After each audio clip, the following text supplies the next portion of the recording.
Army, BNP এবং জাতীয় party Awami League এক পক্ষে বিরাজ করছে। আমরা যদি একটি সিটও না পাই বা আমরা শেষ পর্যন্ত যদি আমাদের মৃত্যু হয়, ইউনূস স্যার বলেছিলেন যে আওয়ামী লীগ তার স্থগিত হয়েছে, আবার তারা পেতেও পারে।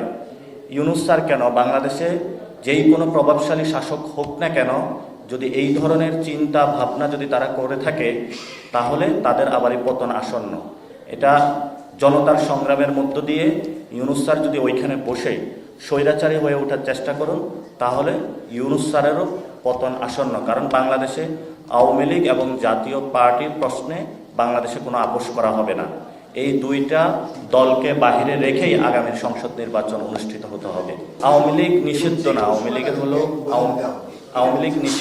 লীগের হলো কার্যক্রম স্থগিত রয়েছে। নিষিদ্ধ যে প্রক্রিয়াটা, এই প্রক্রিয়াটা হলো বিধি ওয়ান কাইন্ড অফ বহির্ভূত কাজ। আপনি কাউকে নিষিদ্ধ করে দিলেন, একটা সিস্টেমেটিক প্রসেসে একটা জায়গায় গিয়ে নিষিদ্ধ করতে হয়। কিন্তু ওই সময় আমাদের দাবিটা ছিল নিষিদ্ধ করা আওয়ামী লীগকে। তো আমরা আশা করি যে এই ইলেকশনের মধ্য দিয়ে এবং জনগণের ম্যান্ডেটের মধ্য দিয়ে অলরেডি 5 তারিখে আওয়ামী লীগ নিষিদ্ধ হয়ে গিয়েছে, তারা সেই ভূমিকাটা নেবেন এবং জাতীয় পার্টি এবং আওয়ামী লীগ দুইটাকেই নিষিদ্ধ করবেন।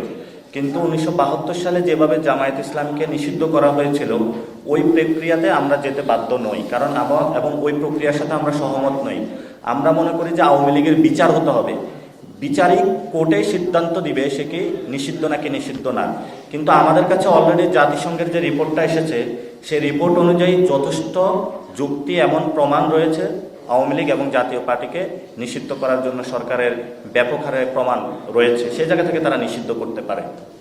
জাতীয় নাগরিক পার্টির পক্ষ থেকে যদি ডক্টর ইউনূস এই ধরনের কোনো সিদ্ধান্ত নিতে চান, আমরা সেটার সাথে থাকবো না এবং আমরা এটা জনতাকে ঐক্যবদ্ধ করে রাজপথে কঠোর কর্মসূচিতে যাব। আপনারা জানেন অলরেডি জামায়াত তার 5 দফার দাবি নিয়ে মাঠে গিয়েছে এবং বিএনপি তাদের যে বক্তব্যগুলো বলেছে, সেখানেও তারা মানুষকে স্পষ্টত করেছে, বাংলাদেশের মানুষকে, যে আওয়ামী লীগ থাকতে পারবে না এবং আওয়ামী লীগ একটি খুনি সংগঠন।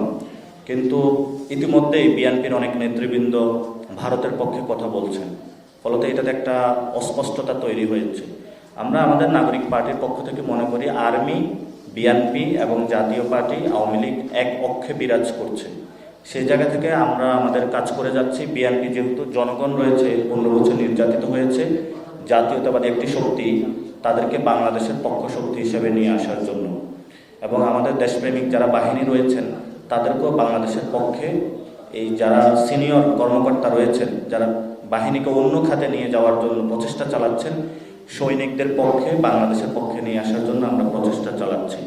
আমরা মনে করি যে আগামীর ইলেকশনে দেশপ্রেমিক শক্তি এবং বাংলাদেশের পক্ষ শক্তিগুলোর যারা রয়েছেন, তারা অনেকটুকুই বাংলাদেশের মানুষের সামনে স্পষ্ট হয়ে উঠবেন। এবং জাতীয় নাগরিকের পার্টির পক্ষ থেকে আমরা বাংলাদেশ প্রশ্নে যেই দলগুলো আপোষ করবে, আমরা যদি একটি সিটও না পাই বা আমরা শেষ পর্যন্ত যদি আমাদের মৃত্যু হয়, আমরা আমাদের স্বাধীনতা সার্বভৌমত্বের প্রশ্নে কোনো আপোষ করব না।